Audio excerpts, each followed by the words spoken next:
Hi, everybody, and welcome to opening day of the autumn meet here at the Great Race Place. My name is Tom Quigley. Alongside me, the voice of Santa Anita. Yes, we're both back from summer vacation. It's great to be back home. His name, Frank Mirahmadi. Frank, happy opening day. Welcome to the seminar. Happy opening day. Happy belated birthday. This is your birthday month, It the 13th. sure is. It falls in a nice time period after Del Mar, before Santa Anita. I can have a little bit of fun. Did you celebrate a few of those at Fairplex over your days? For sure. The Disco Bus, the Budweiser Lounge. That was a happening place back in the day. Porky Pig trash cans. Fantastic place. We miss it. Great to see you, my friend. It's great to see you. Now, we're not going to harp on the summer, but I did want to ask you one question, Sure. Frank, as it relates to handicappers, and I'm hoping you can make us some money. In my mind, I got to believe that Sovereignty was one of the best horses you saw during the summer meet at Saratoga, but was there another horse, maybe on the turf course, maybe a 2-year-old, maybe a filly and mare that those of us on the West Coast don't really know much about, that maybe you're looking forward to either run in an upcoming stakes race or, more importantly, in a Breeders' Cup race? I hate to swing and miss at one of your questions, but there were so many of them, so I just hate to pick Give out us a one. few. Well, we've got Tom Amos. He unleashed some 2-year-old after 2-year-old during the entire meet. So his horse in the Champagne won by 18 lengths. You know me, I paid no attention to Saratoga. So How can you? You're a West Coast guy. Del Mar, you got the, cool as ever, the whole situation. I just got a letter, by the way, from Del Mar from 2020 in my mail today at Santa Anita. It was moving a little slowly.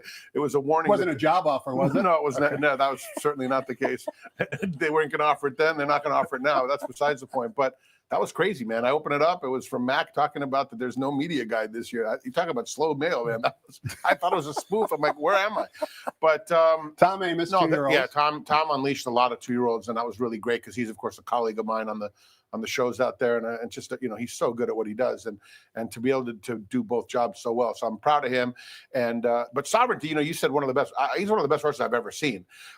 He's made mincemeat so far with both Journalism and Baeza, who I think are very, very talented 3-year-olds. Let's give a shout out to Baeza and Brad Free, who was here when he broke his maiden to see what he called the coronation. He called Baeza, and then he loved Baeza to win the Kentucky Derby, despite the fact he hadn't even broken his maiden. So Brad was over that horse first. We got to give people credit. And Baeza is still improving. Monster. It was a great performance. No, I'm proud of him winning the Pennsylvania Derby. Barrios, first grade 1 win. He deserves it. You know how well he rides, and it's nice when those guys get a shot. So that was really cool to see. In fact, we actually toyed with the idea of going to the Pennsylvania Derby. We weren't that far away, still on the East Coast during that time, but didn't make it. So unfortunately, watch on TV. But those are moments you got to go and seize the moment. So I'm upset with myself for not doing it, but nevertheless, it was great to see him win. Sovereignty is a monster, and it's just amazing what he looks like when he comes on the track, and what he looked like in the Belmont. It's a view that I'll always remember.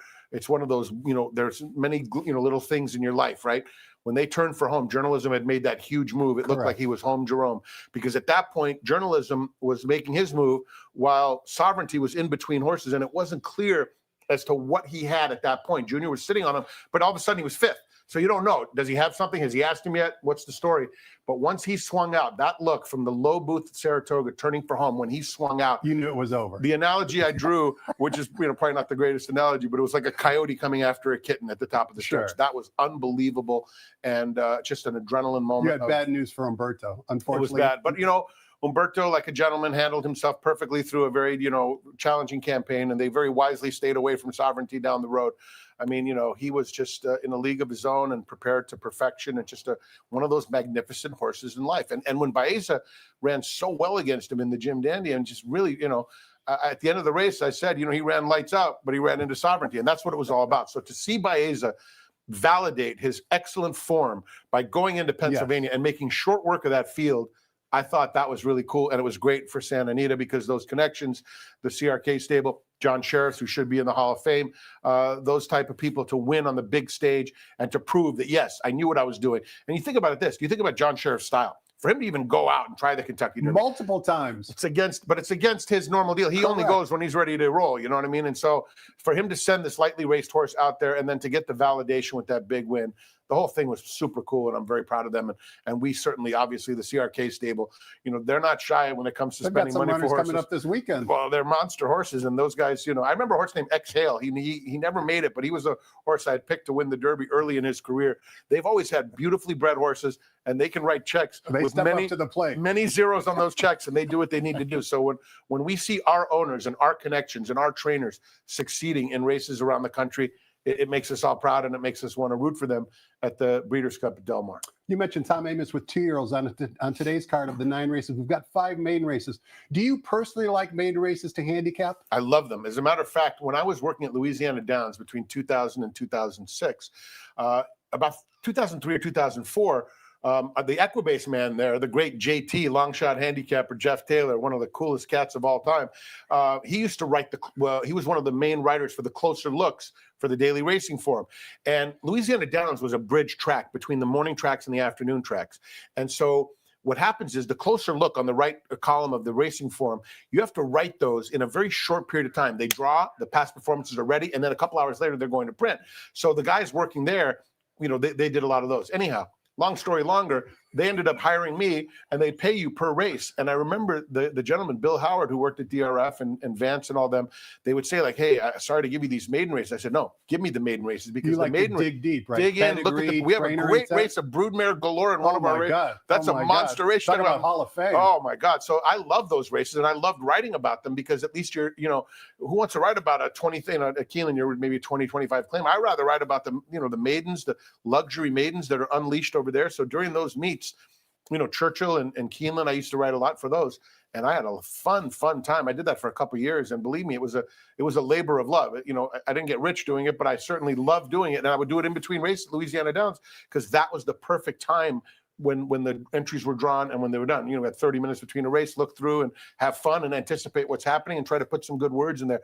Those people who write the Closer Looks for the Daily Racing Forum, they do a lot of work, and their work is very much appreciated. You left out 2 important elements. One, in today's world, you can watch the workouts courtesy of FirstTV.com. But more importantly, for both you and I, you can see them on the track. And I know that's a big element of your handicapping as well, whether it's a main race, a grade 1 race. You want to look at the horses going into the starting gate as they approach the starting gate. Very important. What are 1 or 2 quick things that you look for when you're looking at them on the track? The analogy I draw, I'm not a horseman, and I'm certainly not a veterinarian. So, but I can, look, I've watched a lot of races at this point. That's irrefutable. So there's something that equals the best performance. There's something that equals the worst performance. It's a look, right? It's a look. I call it the look. And to me, the analogy I draw with beginners when they come to the booth or I'm talking to them, I just kind of say, like, I want to have a horse that looks like they just came out of the spa, fresh, nostrils open, little dance to their step, not too much the way you look today. Yeah, let's not get carried away.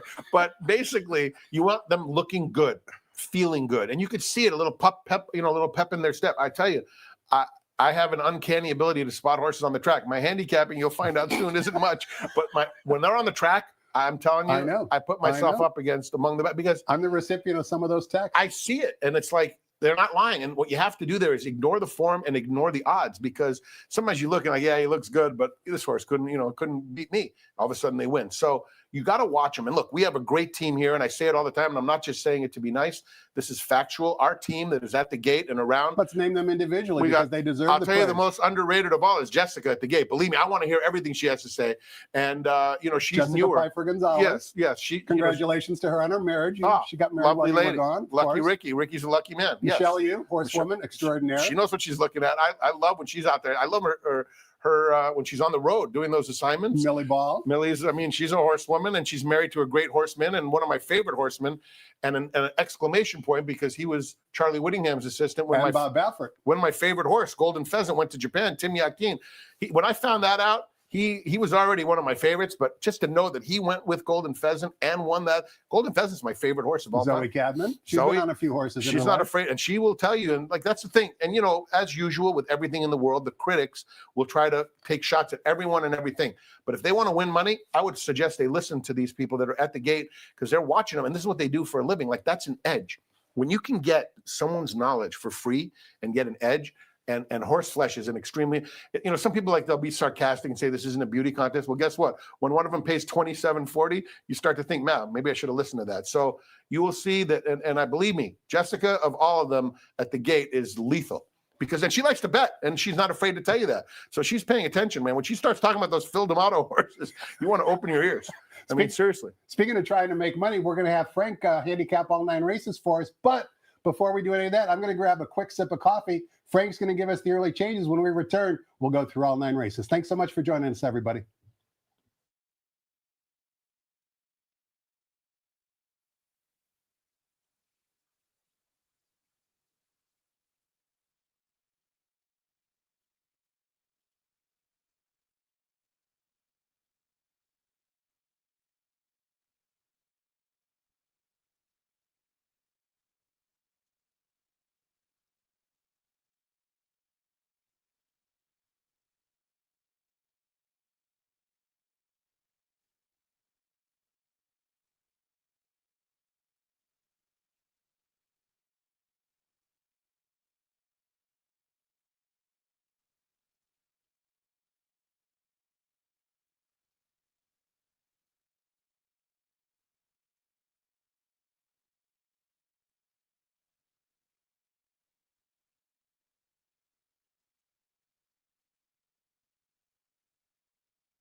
Good afternoon, ladies and gentlemen, and welcome to opening day at Santa Anita Park. The track is fast, the turf course is firm, and the rail on the turf is out 30 feet. Here are the early changes. The first race is the first leg of the early pick 5. No scratches or jockey changes in race 1. The second starts the early pick 4, scratch number 2, Exington. Number 2, Exington, scratched out of the second. In the third, scratch number 7, Kizazi. Race 3, takeout number 7. The fourth race is the first leg of the $2 pick 6. There are no changes. The fifth race starts the $3 all-turf pick 3 with a player-friendly 15% takeout, as well as the 50-cent late pick 5. Number 2, musical song, 1 pound over. And scratch number 6, Double Bay. In the sixth, first leg of the late pick 4, scratch number 3, Fly at Night. Race 6, scratch number 3. In the seventh race, scratch number 5, Quick Omen, that was a program scratch, and scratch number 10, Brookie's Gal. The seventh race is the start of the $3 late pick 3.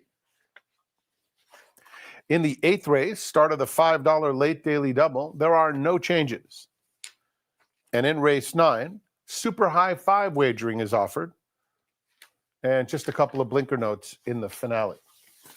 Enjoy opening day at the Great Race Place. Post time for the first is in 57 minutes. We will once again resume the seminar in just a few moments.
Welcome back. We're talking horse with Santa Anita track announcer Frank Mirahmadi. It's great to be back here at the Great Race Place.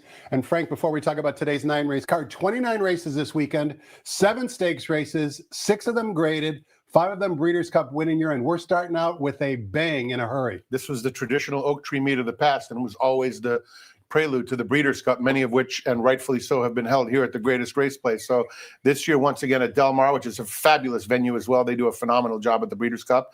And I think that this is what we all look forward to. This meet is highly anticipated. I still remember Dave Johnson's commercials. He would say something to the effect of racing's autumn classic. And that's what this meet is and what it represents. And you and I are both very proud and grateful to be a part of it. Let's face it. We are very happy to be here. I want to give a quick shout out to my main man, Anthony Minerva, one of our biggest supporters at the Mutual Windows. He's having a little checkup done at the hospital and he's watching us. And I just found out. So, Champ, we're thinking of you, my man. Oh, yeah. Anthony picked some winners. And speaking of people on the comeback trail, what about Jay Cohen, Hornblower Jay Cohen, back in his rightful spot here at Santa Anita today, opening day. He's been fighting some health issues. It's going to be great to have him on track as well. He's tough as nails, that man. He's been through a lot, and Jay and I have grown close over the years. We both share a love for thin crust cheese pizza as well, but he's such a big supporter of mine, and I try to do the same for him. But, you know, his brilliance is well known, and you know, his representation to our fans. I was going to say, we're ambassadors for Santa Anita. He is the ambassador. He's in a league of his own in that. He's going and he's playing songs for people and he's making them feel good. And he's celebrating, taking pictures with people. He should be. We haven't been part of the Rose Bowl parade yet.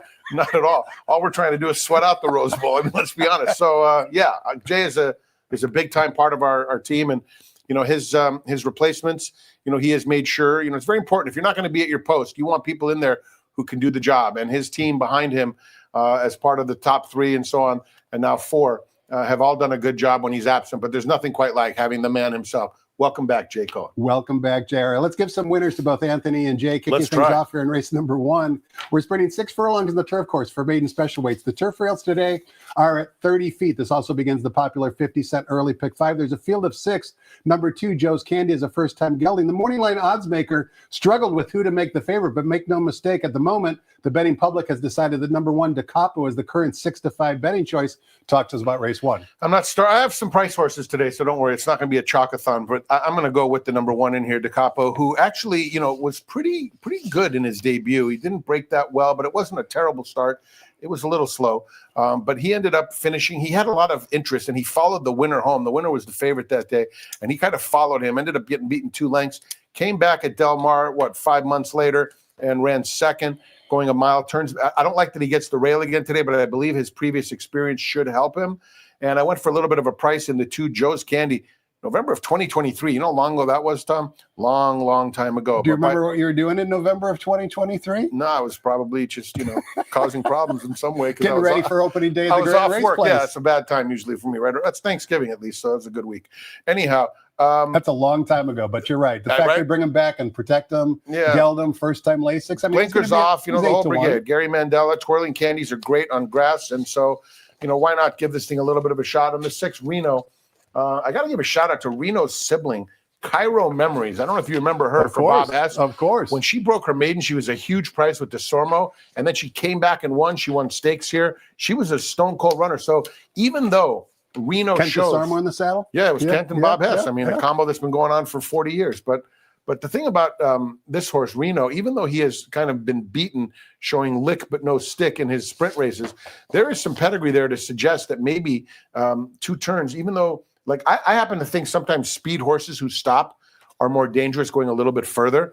And I think many subscribe to that. It's counterintuitive, but it's actually true. Correct. Well put. They can set slower fractions. There are other turf winners in this family. There'd certainly be no surprise to see Reno win this race. He definitely has the tactical pace advantage. And then there's an Into Mischief in here out of an Indian Charlie Mare too. So this race is not as easy as it may look.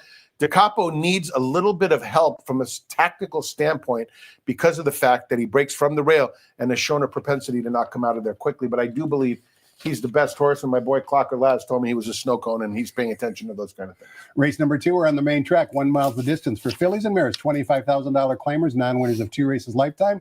Race 2 also begins the 50-cent early pick 4, field of 5 after the scratch of number 2, Exington. That makes number 6, Step It Out, the 2-1 morning line favorite. Before we get your thoughts on the race, Frankie, Step It Out has never stepped foot on the main track except in the morning. So I wanted to show a workout for Step It Out. This was back on August 18th. As you can see, it was a solo drill. The time was 47-2. The point in showing this is the horse actually looks pretty comfortable over, I should say the filly looks pretty comfortable over the main track. When they turn for home here in the workout, you're going to see she's got a little bit of high knee action, which is why I think they've kept her on the turf course. But she's only had 1 start since June 15th, so she's relatively fresh. And I thought this workout was more than acceptable. You can see the rider's not really urging her at all. Here's that high knee action that I was referring to. But, she's in with a shot. I'm not sure she's worth 2-1, but the field, it's only a field of 5.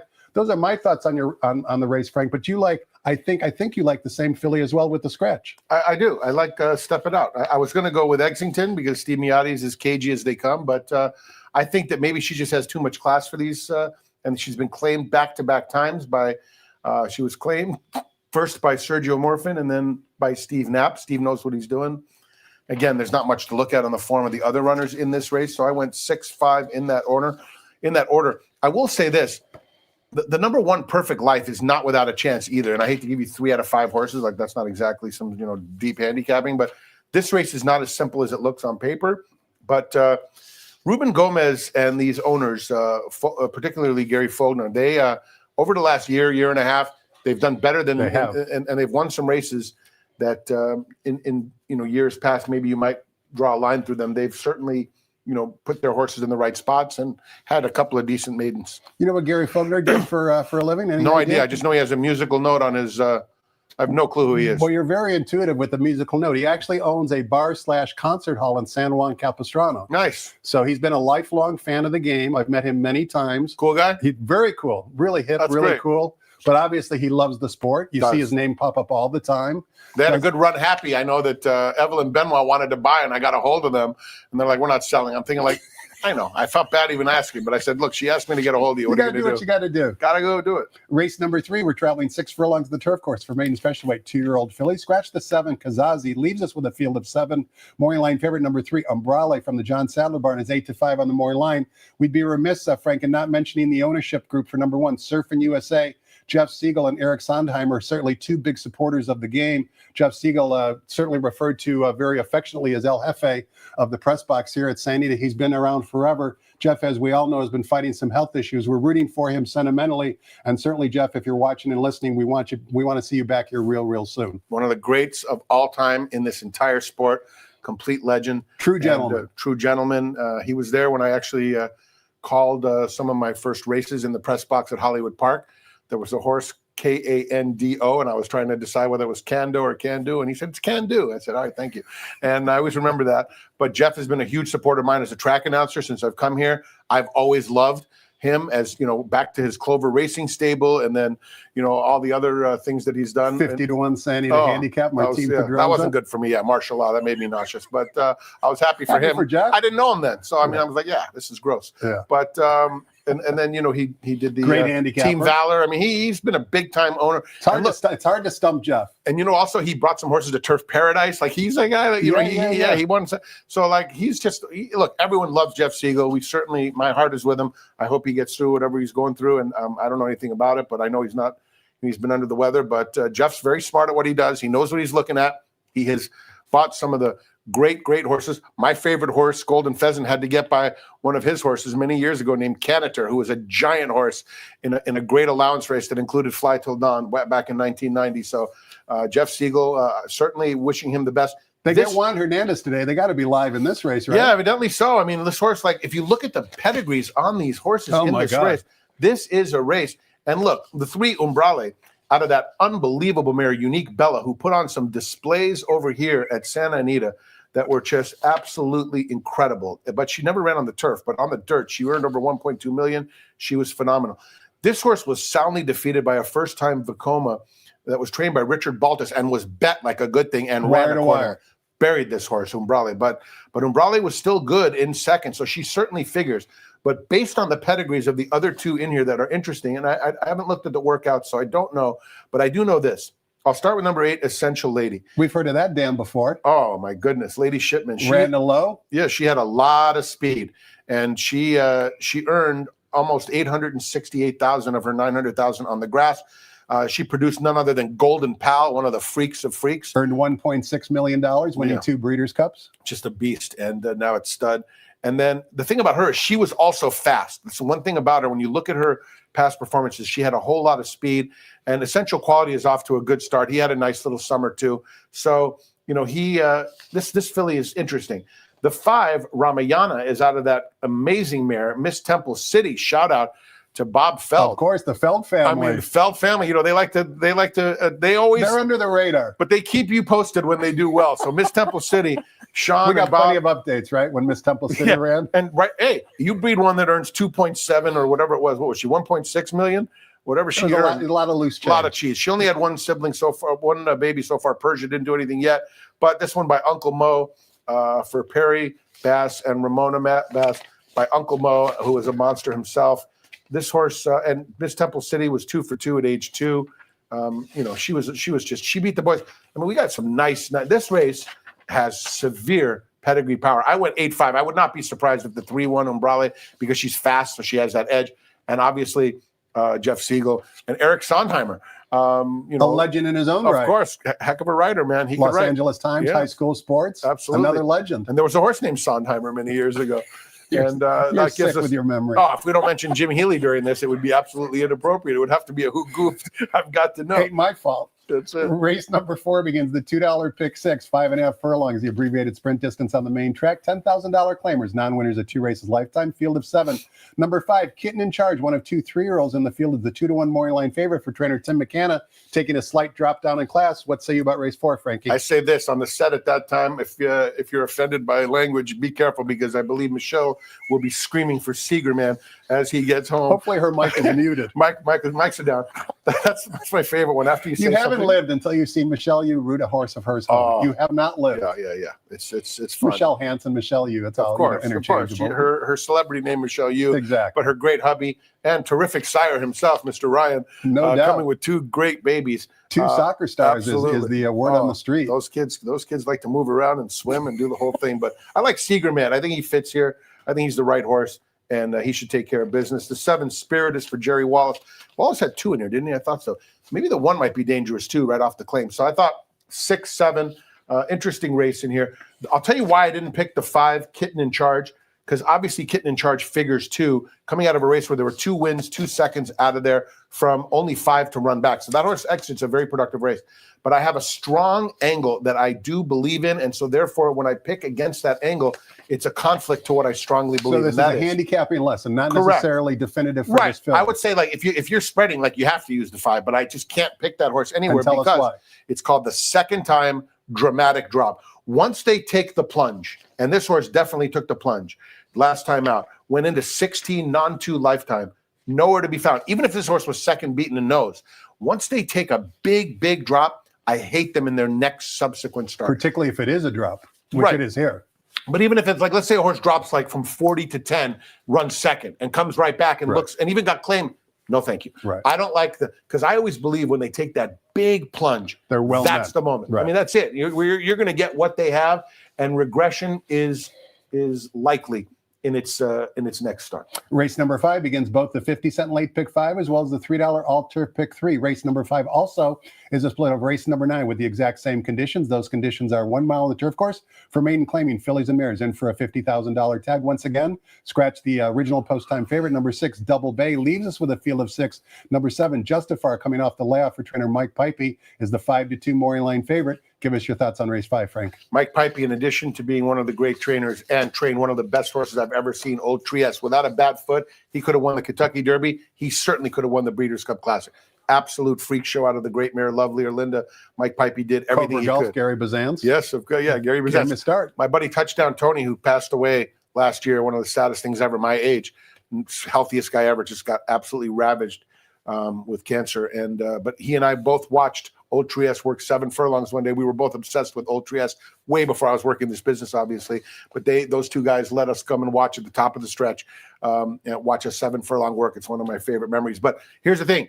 Mike Pipey is very sharp. If you know him, you better get some steam here. You need to know, because a Justify coming off a long layoff, dropping here, 2 ways to look at it. A, toss.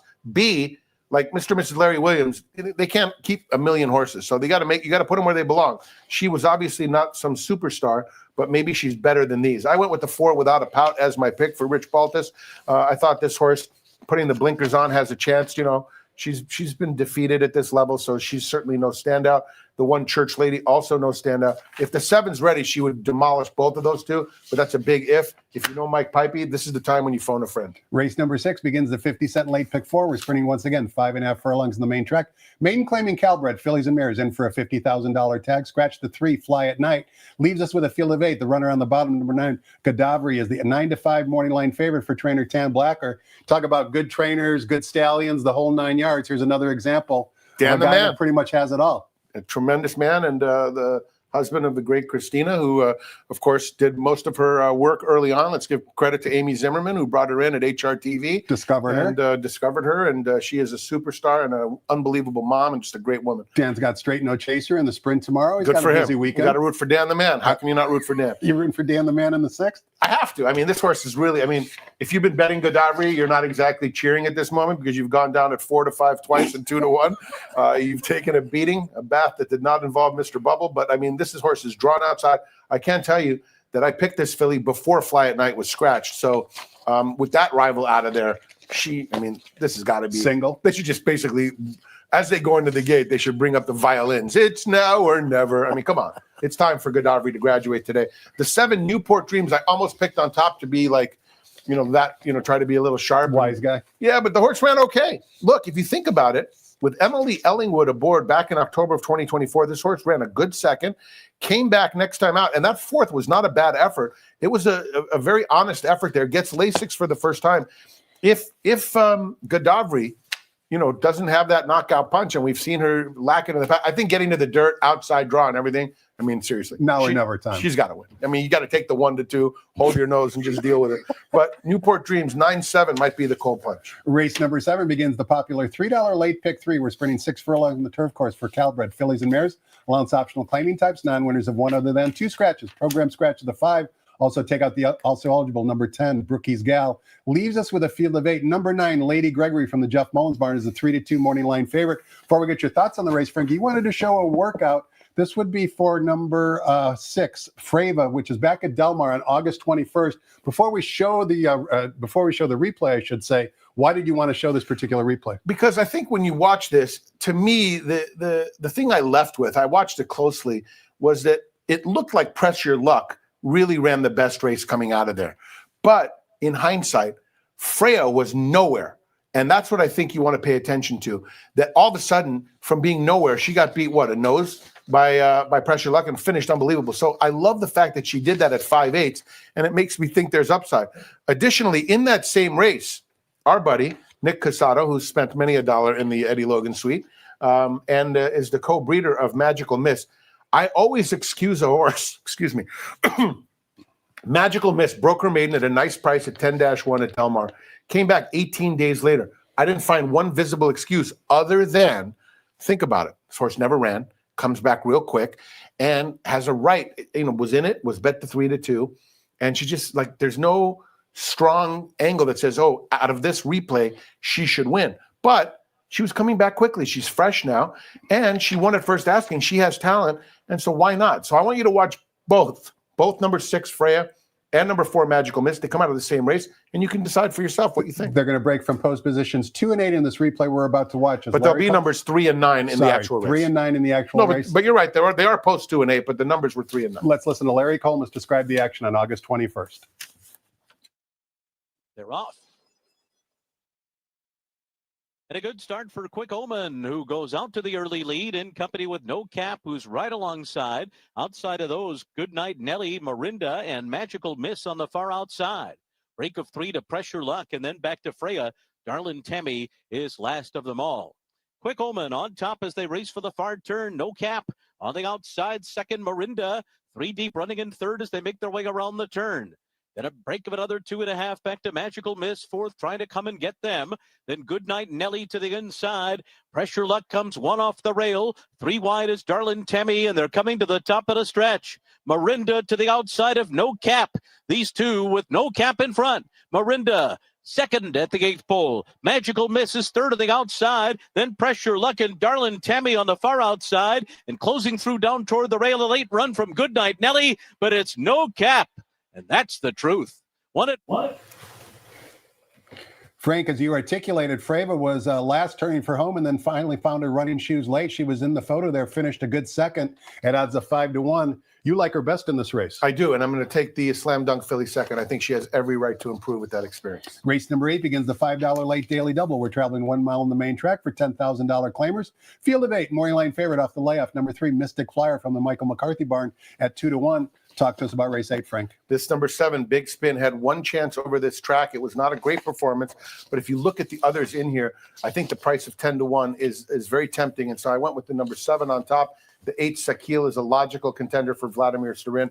I went 7-8 with a possibility of an upset, seeming to be a very distinct one in that race. Big Spin, Frank's top pick in race number 8, coming off the layoff, now in for the waiver claim, meaning that he cannot be claimed out of today's event. Race number 9, we closed out the day traveling 1 mile on the turf course. This is a split of race number 5, as I mentioned. Main claiming fillies and mares in for a $50,000 tag. Also $1 super high 5 wagering is offered on the nightcap. We've got a field of 8 morning line favorite who had a tough trip last time out. Number 2, Rehearsal, is the 5-2 morning line favorite. Your man Umberto in the saddle. who's going to win the nightcap, Frank? I like the 7 Infinity Dream. I thought this horse finished willingly, going 5/8 last time. Looks like the type. I love the blinkers off angle. I thought this horse finished with decent energy, gets Hector Barrios in the finale, and a decent price for that connection. And then number 5, Strawberry Tizzy, I thought, made a nice move for Sean McCarthy last time out.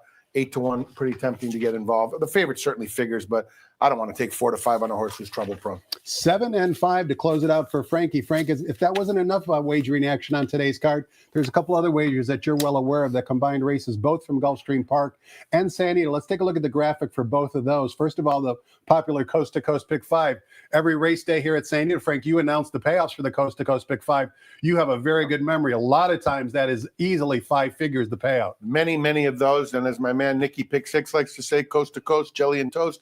So that's a nice bet. And if you get lucky, and especially if you beat a favorite in the first leg, for some reason, I have found that to be an astonishing help to the payoff. So I believe that the Coast to Coast Pick 5 is a fantastic idea that we came up with on the East Coast, and it's working, and our fans love it. It's great. There are days when it's you just get a couple of prices, and even when it's all favorites, because people spread so much.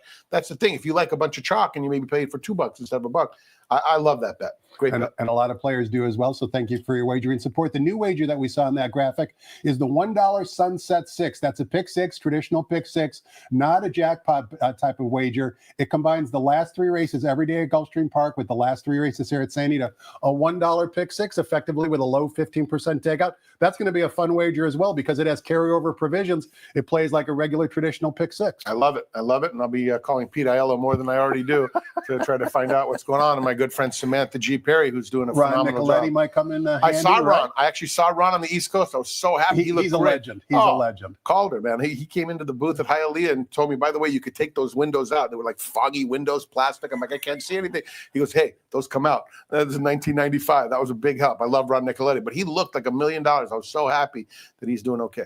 Frank, as you well know, unfortunately, with life comes death. And while we were gone during the summer months, we lost 3 people here at St. Ida that were very, very close to us. And you knew at least 2 of them. I knew all 3 of them. But let's start with one of the pioneers in this game, Mr. John C. Harris. If you've ever done the drive from Southern California to Northern California along the 5 freeway, even if you're not a racing fan, you've stopped into Harris Farms and got a bite to eat or used the restroom. And obviously, it's been adorned with racing paraphernalia over the decades that John was involved. I know that you were close to Mr. Harris, and this was a tough one for you to hear. It was very sad, and it still is, and it's going to have an amazingly bad impact on racing in California. It can't help us. But John was a legend. He loved the game more than anybody. He put his money where his mouth is. He had fun. He let people help him name horses. His emails will be missed by many. He had various email lists, and you'd be honored to get on one of those. And he was very nice to me. He got me the job at the Sonoma County Fair for the 1 year I worked there, and it was specifically a call from him. And I sat with him for Zenyatta's Breeders' Cup Classic win. And I'll tell you one great line. One of his employees was with him and came to Pleasanton one day, and John had a $31 voucher, which made me laugh. And he said, by the way, this guy doesn't eat meat? And John looked me up and down, and he goes, yeah. There's a poster boy for non-meat eaters. So I love John Harris, and his wife Cookie sent me a beautiful picture of the 2 of us. Thank you, Cookie, for doing that. I will miss and honor his legacy forever. And speaking of missing and honoring their legacy forever, Frank Garcia is someone that was very close to all of us here at San Ida. He was the gateman when you first drove into the facility, always had a smile on his face, always acted like your best friend, never had a bad day, or so it appeared. Unfortunately, we lost Frank as well during the summer. That's very, very sad. I'm devastated by his loss. He passed away from the exact illness that I and Eddie Olczyk got, which is stage 3 colon cancer. And Frank was always a bright light. I know that we have honored him, and that the whole horsemen in North, all parts of the state have honored him, because he was the first face you saw, always smiling. The thing that really is crushing is I thought he was doing fine because he would never complain. And that's the kind of gentleman he was. So I'm so sorry to his family. Frank, God rest your soul, Frank. And let me tell you, you are a true Santa Anita legend for all the sunshine that you brought to all of us. We will miss you, and I'm glad that we are honoring you today. I'm so sorry for your loss. And Larry Gilligan, I just saw during the closing days down at Delmar, had no idea that he was sick. He's actually the uncle to agent Patty Sterling. He rode in 4 Kentucky Derbies. And for those of you listening might not know Larry Gilligan, he actually had an impact on your life. He was the quick official. In other words, when the jockeys galloped out into the far turn, the jockeys would let Larry know if they wanted to lodge an objection during the running of the race. So that's what made the quick official so possible, is Larry Gilligan being in the role and the responsibility that he had. He had a great life, and it's a friend that I will certainly miss as well. He was very well respected. I know he wrote some horses for Charlie Whittingham back in the day. Exercise Ferdinand. There was, and I know he wrote either Cralius or Ask Me when they were in an entry one time, and so I know that if Charlie trusted him in that regard, he was a tremendous. Obviously, his accomplishments were well documented, but just to know that he was on some of those monsters. Well, I didn't know he was on Ferdinand, so there you have it. Say a friend for the prayers we lost, and everybody enjoy the races today at Santa Anita.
Ladies and gentlemen, at this time, we direct your attention to the flagpole in the infield, and we ask that you please rise for our national anthem.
Good afternoon, ladies and gentlemen, and welcome to opening day at Santa Anita Park. The track is fast, the turf course firm, the rail on the turf at 30 feet. Here are the changes. In the first, just the one blinker note. Start of the early, pick 5. Race 2, scratch number 2, Exington. Early pick 4 wagering offered on the second. In the third, scratch number 7, Kizazi. Race 3, scratch number 7. The $2 pick 6 starts with the fourth race. No changes. Race 5, scratch number 6, Double Bay. And there is a jockey change now that is being announced for the first time. Number 2, Musical Song, will now be ridden by Adrian Escobedo. Adrian Escobedo rides number 2, scratch number 6. And note that this is the beginning of the $3 all-turf pick 3, popular wager on the turf events, races 5, 7, and 9. In the sixth race, scratch number 3, Fly at Night. The late pick 4 begins with race number 6. In the seventh, program scratch of 5, Quick Omen, scratch 10, Brookie's Gal. 5 and 10 are out. $3 late pick 3 starts with the 7th. The $5 late double, first leg, is the 8th race.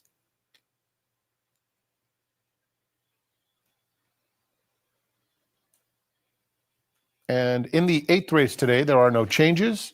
And the 9th offers super high 5 wagering. Just the blinker notes in the 9th. Enjoy your day at the Great Race Place. A phenomenal day of racing tomorrow as well. Remember that we have the $1 minimum coast-to-coast pick 5. It's a low 15% takeout wager and is offered on retail only. And the brand new Sunset Pick 6, which is a $1 pick 6 with the last 3 races from Gulfstream Park, as well as those from Santa Anita Park. Check out the new wager, the Sunset Pick 6, and the very popular Coast to Coast Pick 5. Post time for the first is in 23 minutes at 1 p.m. Welcome to the Great Race Place.